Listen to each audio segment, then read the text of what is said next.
Mantan rival Prabowo Subianto di Pilpres 2024, Anies Baswedan menyebut Indonesia sedang tidak baik-baik saja. Hal itu diungkapkan Anies Baswedan saat harga dolar naik tajam hingga Rp17.700 pada Rabu 20 Mei. Anies menjelaskan bahwa pemerintah tidak bisa memberikan data-data ilusi terhadap masyarakat Indonesia. Menurut mantan Gubernur DKI Jakarta itu, satu-satunya yang bisa menyelesaikan masalah ekonomi di Indonesia saat ini adalah kejujuran pemerintah. Pemerintah, kata Anies, harus mau terbuka padanya menjelaskan kondisi ekonomi Indonesia saat ini. Anies paham bahwa situasi global saat ini tengah tidak baik-baik saja, sehingga membuat Indonesia ikut terpuruk dalam jurang krisis. Namun, menurutnya bukan berarti tidak ada cara untuk menyelamatkan Indonesia dari ancaman jurang krisis tersebut. Perlu kejujuran dan keseriusan dalam menyelamatkan Indonesia di situasi yang buruk ini.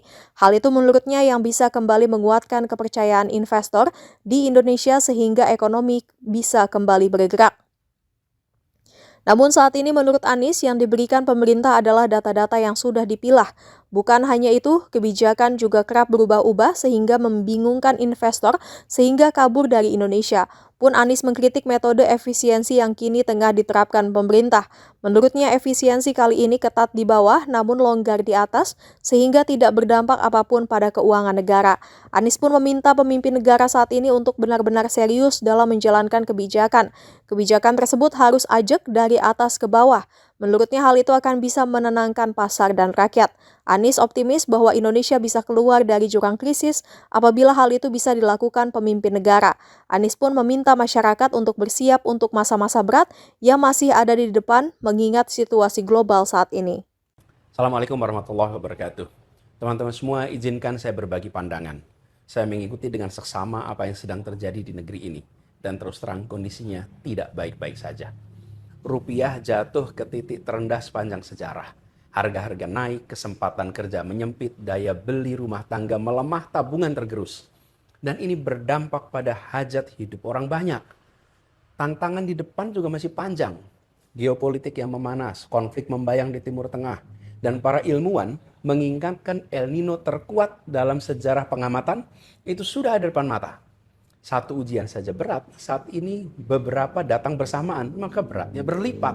Dalam situasi seperti ini, yang paling dibutuhkan pasar dan publik adalah satu hal, kepastian. Bukan ketenangan semu, bukan masalah yang ditaburi gula-gula, tapi kepastian yang lahir dari transparansi dan kejujuran. Dari arah yang jelas, dari pemerintah yang tahu akan kemana negeri ini dibawa. Sayangnya, itu yang justru tidak kita dapatkan. Data dipilih-pilih, hanya yang baik yang ditampilkan, yang buruk disembunyikan. Komentar pejabat soal situasi serius sering terdengar enteng bahkan bercanda. Kebijakan berubah-ubah, hari ini begini, besok berbeda. Pasar bingung, publik bingung, investor menahan diri bahkan sebagian kabur. Keteladanan juga tidak hadir. Di saat rakyat diminta berhemat mengencangkan ikat pinggang, pemerintah justru sibuk dengan hal-hal yang bukan prioritas. Pemborosan di atas, pengetatan di bawah. Ini tampak sebagai ketidakpekaan. Peringatan sudah datang dari mana-mana. Dari ekonom dalam negeri, dari lembaga keuangan internasional, dari media-media nasional dan internasional yang mengamati Indonesia. Tidak mungkin mereka semua keliru bersama-sama di saat yang sama. Ini yang dipertaruhkan adalah hajat hidup ratusan juta orang. Maka situasi ini harus diperlakukan dengan keseriusan yang sepadan. Oleh karena itu saya mengajak kepada pemerintah, berhentilah memberi obat tidur kepada publik. Buka data apa adanya, sampaikan masalah dengan jujur, berikan arah kebijakan yang jelas dan konsisten, pimpin secara solid, ajak, dan dari atas sampai bawah. Itu yang menenangkan pasar, dan itu yang akan menenangkan rakyat. Lalu pada teman-teman semua, bersiaplah. Suka tidak suka, masa-masa berat masih ada di depan kita. Tekanan ekonomi belum reda, cuaca ekstrim akan hadir dan menerpa, dan dunia di luar sedang bergolak.